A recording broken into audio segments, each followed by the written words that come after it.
નમસ્કાર મિત્રો, સ્વાગત છે આપણી યુટ્યુબ ચેનલની અંદર। તો આજે આપણે દેશ અને દુનિયાના અને તાજા અને મહત્વ સમાચારની વાત કરવાના છીએ, તો વિડીયોને અંત સુધી જોવા વિનંતી।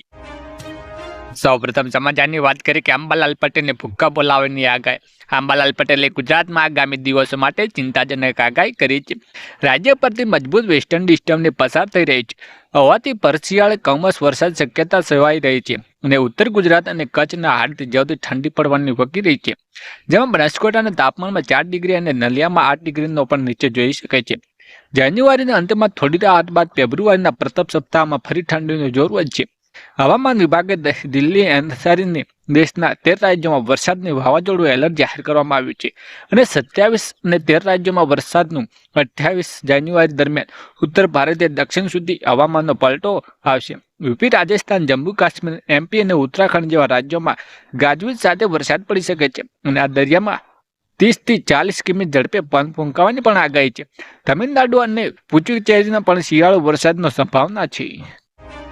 વધુ મહત્વની આગળ વાત કરીએ કે ખેડૂતો માટે મહત્વના સમાચાર। અહેવાલો મુજબ પીએમ કિસાન સન્માન નિધિ 22મો હપ્તો સરકાર ફેબ્રુઆરી 2026ના અંત સુધીમાં અથવા માર્ચ મહિનામાં ખેડૂતોના ખાતામાં 2000 રૂપિયાનો હપ્તો જમા કરી શકે છે।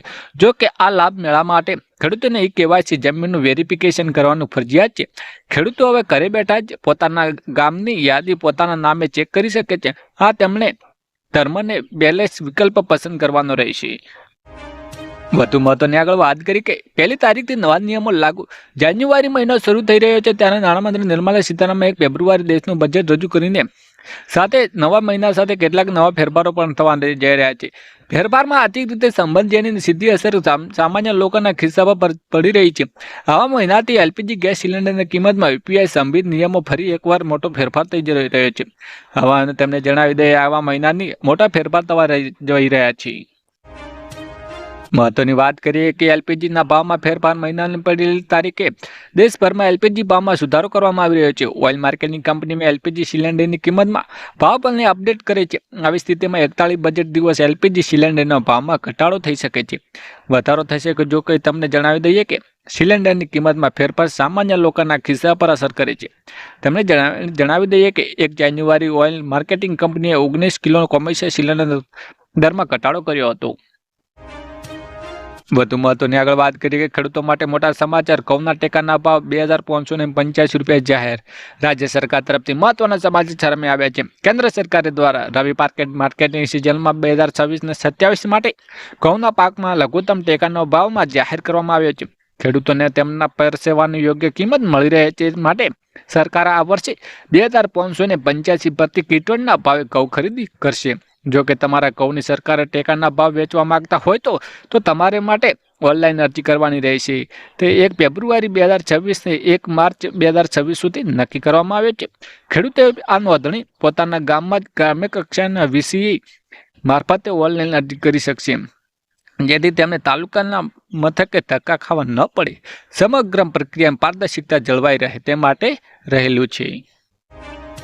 વધુ મહત્વની આગળ વાત કરી કે પીએમ કિસાન યોજનાનો 22મા હપ્તાની તારીખ પર મોટી અપડેટ। પીએમ કિસાન સન્માન નિધિ યોજના હેઠળ કરોડો ખેડૂતોને હવે 22મા હપ્તાની આતુરતાની રાહ જોઈ રહ્યા છે। સરકારી સૂત્રો મુજબ આ હપ્તો ફેબ્રુઆરી અથવા માર્ચ 2026ની દરમિયાન ખેડૂતોના ખાતામાં જમા થઈ શકે છે। જો કે આ લાભ મેળવવા માટે ખેડૂતોને કેવાયસી અને જમીન ચકાસણી જેવી પ્રક્રિયા પૂર્ણ કરવી અનિવાર્ય રહેલી છે, જે ખેડૂતો ડેટાના વિગતમાં હવે 2000 રૂપિયાની આ હપ્તો મળશે નહીં। વધુ મહત્વની આગળ વાત કરીએ કે સાવધાન, વર્ષમાં 5 વાર નિયમ તોડ્યો ડ્રાઇવિંગ લાયસન્સ થશે રદ। જો તમે 2 વ્હીલર કે 4 વ્હીલર ચલાવો છો તો આ સમાચાર તમારા માટે ચેતવણી સમાન છે। માર્ગ અકસ્માતનું પ્રમાણ ઘટાડવાના દેશના રોડ સેફટી સુનિશ્ચિત કરવા માટે સરકારે ટ્રાફિક નિયમો ઘરખોર ફેરફાર કર્યા છે। માત્ર દંડ ભરીને છટકી જવું શક્ય નથી અને સુધારેલા મોટર સ્કૂટર એક્ટ કડક જોગવાઈઓ કરવામાં આવી રહી છે। આ નવો કાયદો 1 જાન્યુઆરી 2026થી અમલમાં આવી ચૂક્યો છે। નવા નિયમો અનુસાર જો કોઈ પણ વાહન ચાલકો નાણાકીયની વધુ મહત્વની આગળ વાત કરીએ કે ખેડૂતોને 3000નો હપ્તો ખાતામાં જમા। જે ખેડૂતો પહેલાથી જ પ્રધાનમંત્રી કિસાન સન્માન નિધિ લાભ લઈ રહ્યા છે, 18 થી 14 વર્ષની વયના આવા ખેડૂતો પણ માનધન યોજના હેઠળ અરજી કરી શકે છે। દર મહિને 3000 રૂપિયાની પેન્શન મેળવવા માટે સંબંધિત ખેડૂતે પણ થોડો ફાળો આપવો જ પડે છે, જેમાં ઓછામાં ઓછા 55 રૂપિયાથી વધુને 200 રૂપિયાનું રોકાણ કરીને જોગવાઈ કરવામાં આવી રહી છે। પછી જીવન મહત્વપૂર્ણ તબક્કે સંબંધિત રોકાણકારોને દર મહિને 3000 રૂપિયા એટલે કે પેન્શન મળવાનું શરૂ થાય છે. જો કોઈ કારણસર રોકાણકારોનું અધવચ્ચે અવસાન થાય તો તેના પત્નીને બાળકોને પણ પેન્શન આપવાની જોગવાઈ કરવામાં આવી રહી છે. વધુ મહત્વની આગળ વાત કરી કે 29 જાન્યુઆરી બેંકો કેમ રહેશે બંધ. 29 જાન્યુઆરી બેંકો કેમ રહેશે બંધ. 29 જાન્યુઆરી બેંક બંધ રહેવાનું કારણ કોઈ સરકારી રજા સાથે જોડાયેલી નથી, પરંતુ બેંક કર્મચારીઓની હડતાલને કારણે બેંક રજા રહેશે. રિઝર્વ બેંક ઓફ ઇન્ડિયાને આ દિવસે રજા જાહેર કરી નથી, પરંતુ એક યુનિટની પ્રસ્તાવની હડતાલ પર કારણે ઘણી શાખાઓ બંધ રહેલી છે. આનાથી સામાન્ય લોકોને તેમના બેન્કિંગ કામકાજ અસુવિધા થઈ શકે છે. શું છે હડતાલનું કારણ? બેંક કર્મચારીઓની હડતાલ તેમની કાર્ય વ્યવસ્થા સંબંધિત માગણીઓ પણ યુનિટીનો કહે છે. તેને અઠવાડિયામાં ફક્ત 5 જ દિવસ કામ કરવાની મંજૂરી આપવી જોઈએ અને શનિવાર અને રવિવાર રજા આપવી જોઈએ. સૌથી અગત્યની વાત કરીએ કે સરકારનો મોટો નિર્ણય. ગુજરાત સરકારે સિંગલ પેરેન્ટ વ્યક્તિ માતાઓનો મુશ્કેલીઓ દૂર કરવાનો જન્મ પ્રમાણપત્ર નિયમોને મહત્વનો ફેરફાર કર્યો છે. હવેથી બાળકને જન્મ દાખલા પિતાને સ્થાને માતાનું નામ લખવાની પૂર્ણ છૂટ આપવામાં આવી રહી છે. અત્યાર સુધી પિતાનું નામ ફરજિયાત હોવાથી અનેક માતાઓ શૈક્ષણિક, સરકારી અન્ય કામગીરી મુશ્કેલીમાં પડતી હતી. આ નવા નિયમથી માતાએ કોઈ કાયદાકીય લડાઈ લડવી પડશે નહીં. વધુ મહત્વની આગળ વાત કરી કે કિસાન ક્રેડિટ કાર્ડ હવે માત્ર 5 લાખ રૂપિયા. ખેતીના ખર્ચે પહોંચી વળતર સરકારે કેસીસી દ્વારા આર્થિક મજબૂતી આપતી રહેલી છે. તાજેતરમાં બજેટના આ યોજનાની લોન મર્યાદા 3 લાખથી વધારીને 5 લાખ રૂપિયા કરવામાં આવી રહી છે. દર સામાન્ય રીતે વ્યાજ 7% હોય છે, પરંતુ જે ખેડૂતો સમયસર લોન ભરપાઈ કરે છે ને તેને 3% સબસિડી પણ આપવામાં આવે છે. એટલે અસરકાર વ્યાજ દર માત્ર 4% જ રહે છે. કોઈ લાભ લઈ શકે છે. જમીન ધરાવતા ખેડૂતોને, બેટાઈદારો, પશુપાલકો અને મત્સ્ય ઉદ્યોગ સાથે જોડાયેલા 18 થી 75 વર્ષના તમામ લોકોને જરૂરી દસ્તાવેજોને આધાર કાર્ડ, પાન કાર્ડ, જમીનના ઉતારા અને 7/8 અને પાસપોર્ટના સાઇઝના ફોટા અરજી પ્રક્રિયા તમારી નજીકની બેંકને જઈને અથવા પીએમ કિસાનની પોર્ટલ પરથી ફોર્મ ભરી શકાય છે. 2 લાખ સુધીની લોન માટે ગેરંટી જરૂર પડતી નથી. વધુ આગળ વાત કરી કે શું હવે આ લોકોને નહીં મળે પેટ્રોલ ડીઝલ?